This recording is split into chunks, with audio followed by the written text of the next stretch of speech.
it's not 2018, right? 2018.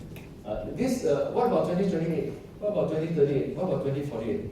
Yeah, so you have an issue, right? Because, and I think that I cannot predict what's going to happen in 10 years' time, 20 years, 30 years' time, right? But 30 years is not that far away. If you're 30 years and you're 60, you'll be like me. And the last 30 years just came and went like that. Yeah. So what are the things which are going to be important to us, right? So I really talk about the first bunch, about analytics and automation. That is going to be our primary axis. The second one is about platform and crowds I will talk to you about. You really got to understand behavioral data. You don't have behavioral data, all the data we do will be replaced. Not necessarily in 2 years' time, not necessarily in 5 years' time, but 10, 20, 30 years' time, it will come into being because the kind of data and smoothing we do is going to be out of date by the time we publish it. It takes so long to compile a life table.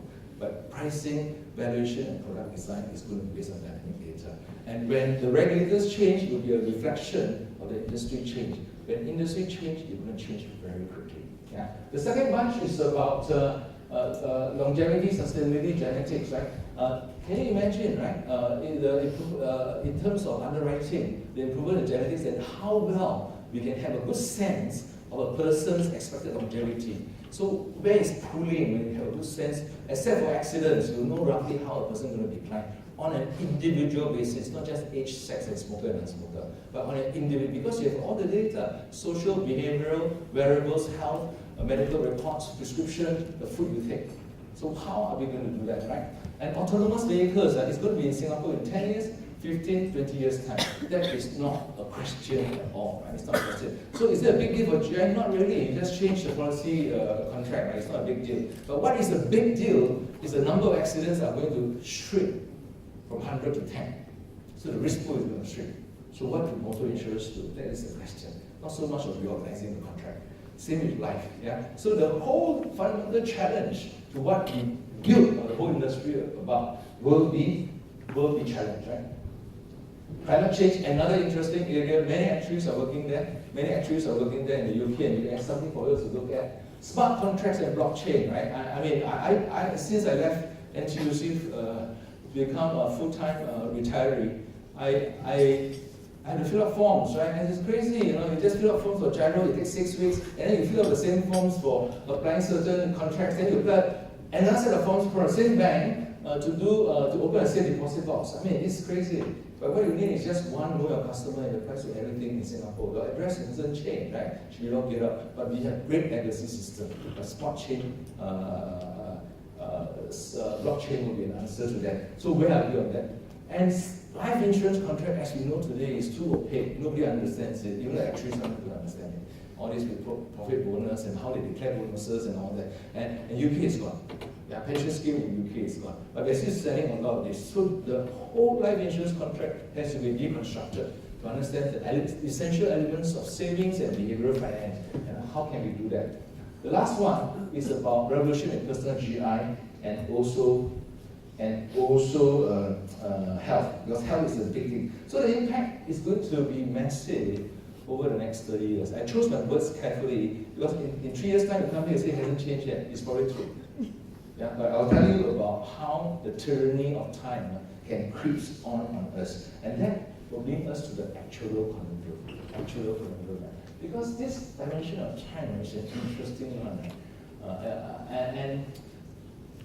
And I given this quote. This is a well-known Treasury Secretary as well as President of Howard. He said that for many things in life holds that things take longer to happen than you think they will, and then happen faster than you thought they could. And I have two ways to think about it.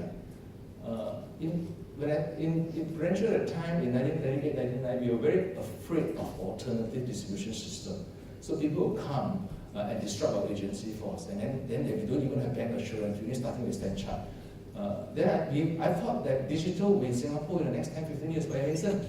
A lot of it is still done through face-to-face. So things are quite right. So the paradigm new way has got some truth in it. And I thought alternative insurance like distribution like bank assurance, right, will give a cheaper form of alternative because it has become more expensive. The bank assurance contracts they sign with the banks are very expensive. Yeah, so it's all go the other way, right? But it's still there. But how it will happen, I don't know. But I can give you another story.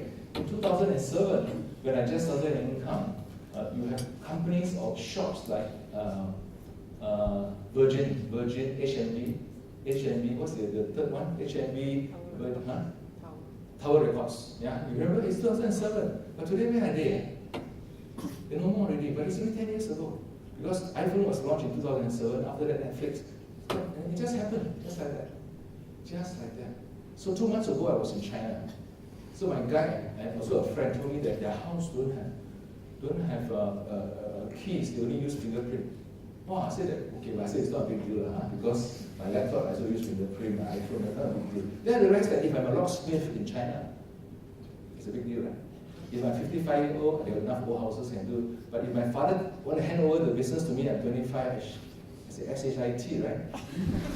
Because it's no longer mechanical, it's digital. So what do? And I tell you about the story of the taxi driver in Singapore. Right? A taxi driver at age 25, you really got to figure out how you navigate the moral vet paradox.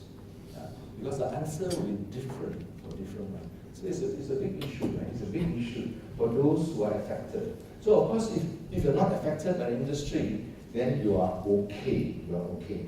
So the way I frame the issue, so instead of thinking it as a secure box, which it is, you have not done the wrong thing. You have not done the wrong thing. You have chosen the right box. Because if you're a doctor, it's the same thing. Radiologist, even worse, right? If you're a paralegal, also quite difficult because the jobs are always going to be replaced. Radiologists, for instance, right, we learn a lot about all these scans. The AI can do it much quicker and much more with intuition.